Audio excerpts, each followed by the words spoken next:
Hello everyone. In this video, we'll be discussing about an app which is developed by me, and the name of the app is Date Calculator app. So it is created through Shiny app. Now let's get started with the demo of this app. As you can see on the top, we have the title of the app, that is Date Calculator, and on the right hand side we have an icon which is a combination of calendar and calculator icon. So since it is related to dates, so we have used calendar, and we have calculation as well, so we have calculator. So since it is date calculator, so we have used a combination of calendar and calculator. Now on the left hand side, you can see a couple of fields. The first field is the select date format field, which is a drop down field. So here you will get a list of different date formats. So based upon your convenience, you can select the required date format. So you have date formats related to only dates, you have date formats related to date and timestamp, and you have date format related to only timestamp. So here I will select the first date format, that is DDMMYYY. Now, in case if you are confused, what is DD, what is MM, what is YYY, you can take the reference on the right hand side. So DD means day number, MM means month number, YYYY means year, and HHMMSS is hours, minutes, and seconds respectively. Now, I will not enter any date in this enter date field. I will directly click on day number. So I'll get an error message over here as either enter date is blank or not matching with the selected format. So here I have not entered any date in enter date field. So because of that reason, I am getting this error. So the error is because of this enter date is blank. Similarly, if you click on day name, same error, week number, same error, and week type, same error. Now I will enter a date. Now I will enter a date of incorrect format. So instead of hyphen, I will give it a slash. And then I will click on day number. So again, I will get an error message because of this issue. So here the format is mismatch. So it is not matching with the selected format. So I have given the format as hyphen, but I am giving it a slash while entering the date. Similarly, if you click on day name, week number, and week type, you get the same issue. Now I will change it to the correct format. So I will mention it as hyphen. Now let's click on this day number button. Now what is this day number? So day number will tell us what is the day number of the year based on the given date. So if I click on day number, it is giving me the output as 72. That means 12th of March 2020 is the 72nd day of the year 2020. Next is day name. So day name will tell me which day it is. 12th of March 2020 is which day. So it will tell us the day name, that is Thursday. So 12th of March happens to be Thursday. Now week number. Week number will tell us what is the week number of that particular date. So we can say this is the 11th week of the year. So 12th of March 2020 is the 11th week of the year. Then week type. Now if it is lies between Monday to Friday, then it will be considered as weekdays. If it is Saturday or Sunday, then it will be considered as weekends. So since we check the day name, it was Thursday, so now the week type is showing as weekday. Now if I change the date to 14th of March, so it will be Saturday. Now if I click on week type, it will show as weekend. Similarly, if I change it to 15th of March, which happens to be Sunday, if I click on week type, it will show as weekend.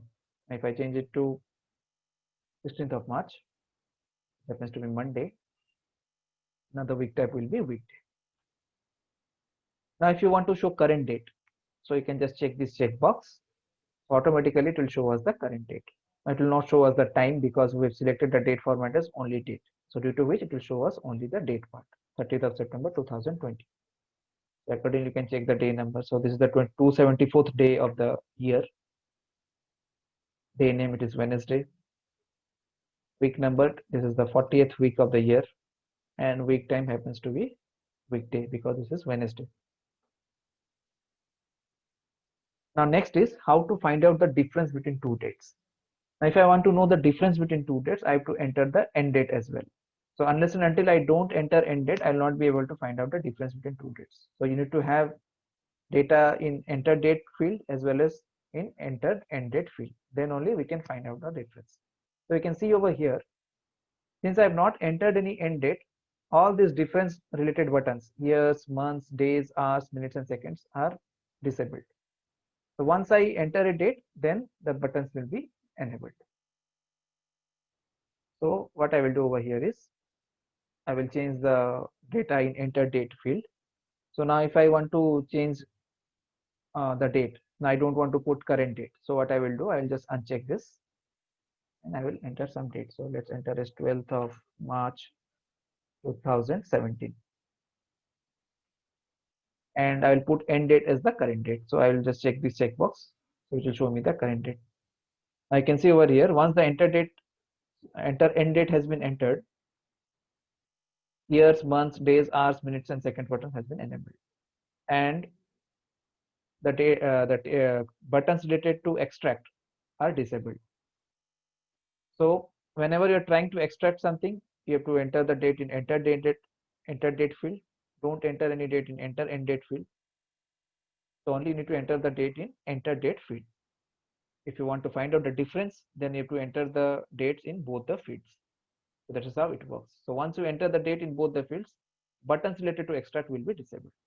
It will work only when you enter data in enter date field.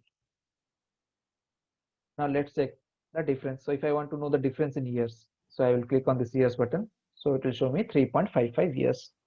If you want to check the difference in months, it is 42.64 months. If I want to check the difference in days, it is 1298 days. If I want to check the difference in hours, so it is 31,152. But here I have not mentioned any time. So it will take by default as 00 hours, 00 minutes, and 00 seconds in both. So based on that, it will find out the total hours.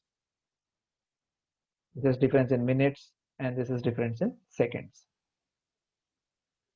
Now, if I want to find out the exact duration in the sense how many years, how many months, and how many days. If I click on this duration button, it will show me the exact duration. The exact duration is 3 years, 6 months, and 18 days. So in this way, we can find out the exact duration. So we can find out the exact duration in hours, minutes, and seconds as well if you have date along with timestamp. So that would do it. Now, before doing that, I will just reset it. So what is the purpose of using this reset? So in reset, it will clear up all the data that you have entered in the fields. So if I click on reset, everything gets cleared out. Now I will select a date format which has date along with timestamp. So let's select this one and I will enter a date. Let's say 12th of March. Again, I will enter the same date along with some timestamp. Suppose 11/03/45.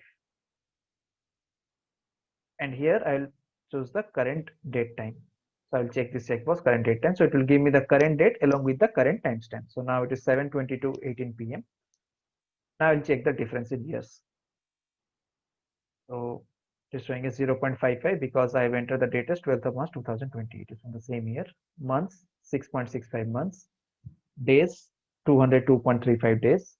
So now the days are being shown in decimals because of timestamp. Hours, so it is 4856.31 hours.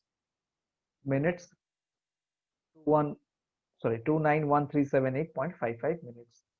And seconds, this many seconds. So we can get the exact difference in terms of hours, minutes, and seconds if you have date along with the timestamp. Similarly, you can check the duration as well. If you click on duration button, so you'll get the duration in years, months, and days. Along with that, you'll get the duration in terms of hours, minutes, and seconds because we have date along with timestamp. So you can see 0 years, 6 months, 18.58 days, or 4856 hours, 18 minutes, and 33 seconds. Click on OK. And if you want to reset it back again, you can click on reset. Now, this will be very helpful if you want to know how many days are left for your birthday. Now, how to check that? Suppose in enter date, I will enter today's date. So this is 30th of September 2020. And let's say the birthday is on 31st December 2020. I want to check how many days are left. So I given the start date as today's date, and end date I've given as 31st of December 2020. So if I click on years, so it will be 0.25. So because it is from the same year, it will show me as 0.25. So months is 3.02 months. So that means the difference between those two dates is 3.02 months. And if you click on days, that is 92. So that means if my birthday is on 31st of December 2020, now 92 days are remaining for my birthday, starting from today's date. So since I've entered today's date over here, and end date I've given as my birthday date, so 92 days is remaining for my birthday. So in this way, we can get to know how many days are remaining for your birthday. Now I will click on this reset. Now what if I enter a date in enter date field which is greater than the end date? Let's suppose if I enter a date as current date over here, 30th of September 2020, and if I enter a end date which is lesser than the data in enter date field. So I'll enter a date as, let's say, 12th of April 2020, so which happens to be lesser than the enter date field. So if I click on years, it will throw me an error. It is showing as start date should not be greater than the end date. So the end date should be always greater than the start date. So start date means the date in enter date. Similarly, if I click on months, same error. If I click on days, same error. If I click on hours, same error. If I click on minutes, same error. If I click on seconds, same error. And if I click on duration, here also I'll get the same error. So I'll click on reset again. So now cleared all the data. So in this way, we can do a couple of calculations using this app. So hope you like this video. You can subscribe, like, and share if you like this video. So for more videos, stay tuned with my channel. So I'll be showing you few more apps which I have developed. Thanks everyone.